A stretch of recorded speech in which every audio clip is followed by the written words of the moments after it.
Bismillahirrahmanirrahim. Assalamualaikum warahmatullahi wabarakatuh. Perkenalkan, nama saya Nurul Izzatul Islam Said. Saya dari kelas MBS 20D dan pada kali ini saya akan membahas materi sejarah peradaban Islam tentang peradaban Islam di masa kekhalifahan Bani Umayyah. Nah, adapun 5 poin yang akan saya bahas pada materi kali ini yaitu yang pertama, masa pemerintahan dinasti Umayyah, yang kedua, kemajuan yang dicapai, yang ketiga, perekonomian dinasti Umayyah, yang keempat, kehancuran dan kemunduran dinasti Umayyah, dan yang kelima, sebab-sebab kemunduran dinasti Umayyah. Dinasti Umayyah merupakan kekhalifahan pertama setelah masa Khulafaur Rasyidin dalam sejarah Islam. Nama dinasti ini diambil dari Umayyah bin Abdul Asyams atau Muawiyah bin Abu Sufyan alias Muawiyah I. Salah seorang sahabat Nabi Muhammad, lalu menjadi khalifah yang memimpin pada masa 661 sampai 680 Masehi. Secara garis besar, masa kekhalifahan Umayyah terbagi atas dari 2 periode utama, yakni tahun 661 sampai 750 Masehi berpusat di Damaskus yang kini menjadi ibu kota Suriah. Kemudian, periode 756 sampai 1031 Masehi di Cordoba seiring berkuasanya kekuatan muslim di Spanyol Andalusia. Nah, dinasti Umayyah ini memiliki peran penting dalam perkembangan Islam. Kekhalifahan ini pernah dipimpin oleh tokoh-tokoh berpengaruh. Di antaranya adalah Al-Walid bin Abdul Malik dan Umar bin Abdul Aziz. Di masa pemerintahan Al-Walid bin Abdul Malik, kekuasaan kekhalifahan Umayyah meluas hingga ke Spanyol. Sedangkan ketika Umar bin Abdul Aziz menjadi khalifah, bidang keilmuan Islam merupakan prioritas utama, seperti pengarsipan hadis, pengembangan ilmu bahasa Arab, ilmu qiraah atau ilmu membaca Quran, fikih, hingga berbagai karya tulis maupun produk ilmiah berkembang pesat pada masa ini. Nah, yang pertama itu adalah masa pemerintahan dinasti Umayyah. Pengambilan alih kekuasaan terjadinya perang sipil.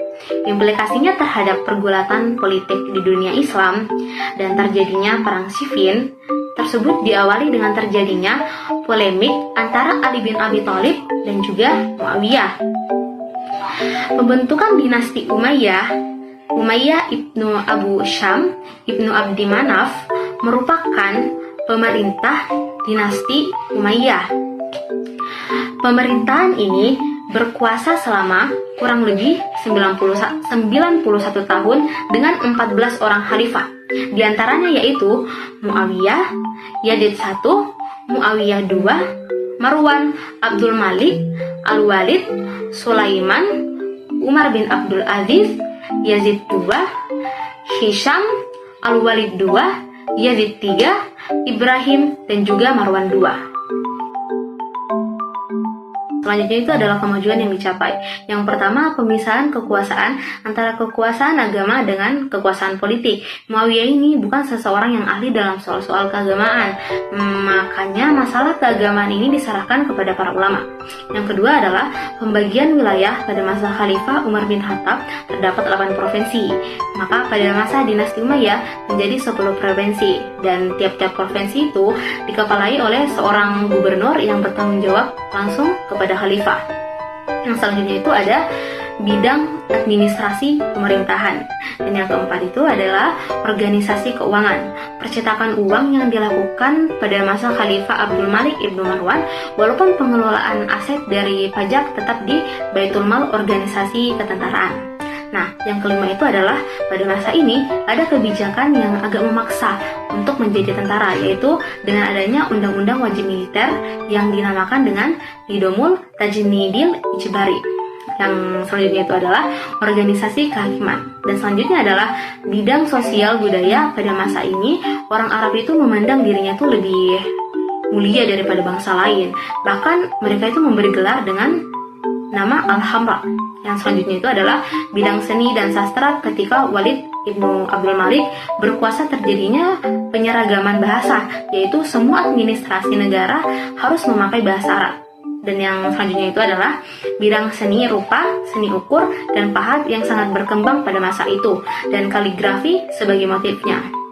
Dan yang terakhir, bidang arsitektur telah dibangunnya Kubah Al-Sakhrah di Baitul Maqdiyah yang dibangun oleh Khalifah Abdul Malik Ibnu Marwan.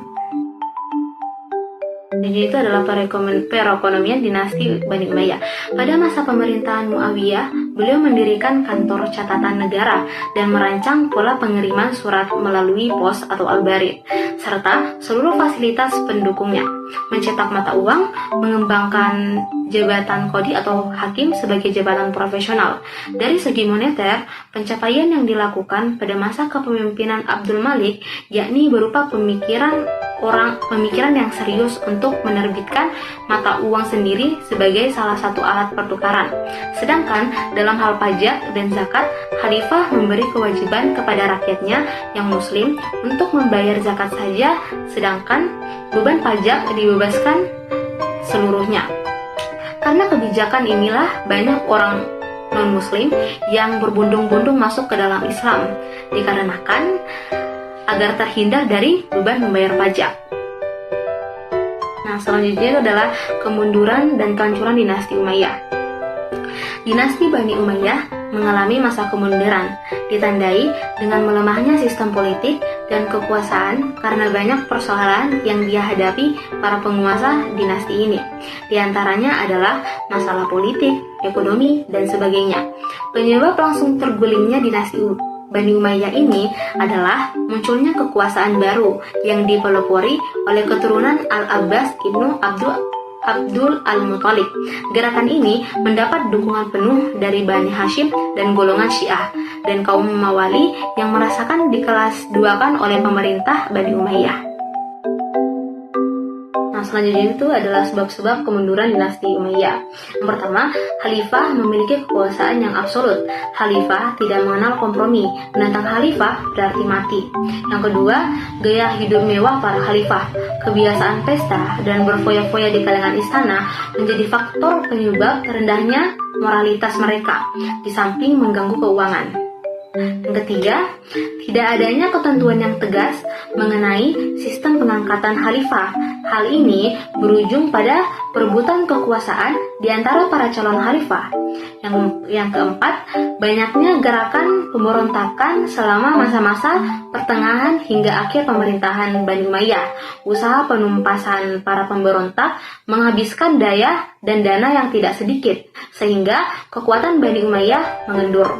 Yang kelima, pertentangan antara Arab Utara, Arab Mudariyah, dan Arab Selatan, Arab Himariyah semakin meruncing, sehingga para penguasa Bani Umayyah mengalami kesulitan untuk mempertahankan kesatuan dan persatuan serta keutuhan negara.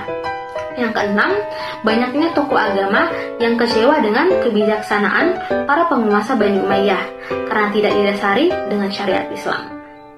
Nah, akhirnya pada tahun 750 Masehi, Daulat Umayyah digulingkan Bani Abbasiyah yang bersekutu dengan Abu Muslim Al-Khurasani. Marwan bin Muhammad, khalifah terakhir Bani Umayyah, melarikan diri ke Mesir, ditangkap dan dibunuh di sana. Pada akhirnya, Daulah Bani Umayyah runtuh dan keruntuhannya menjadi pelajaran bagi kaum muslimin. Nah, mungkin cukup sekian materi yang dapat saya sampaikan. Kurang dan lebihnya mohon dimaafkan. Wabillahi taufiq wal hidayah. Wassalamualaikum warahmatullahi wabarakatuh.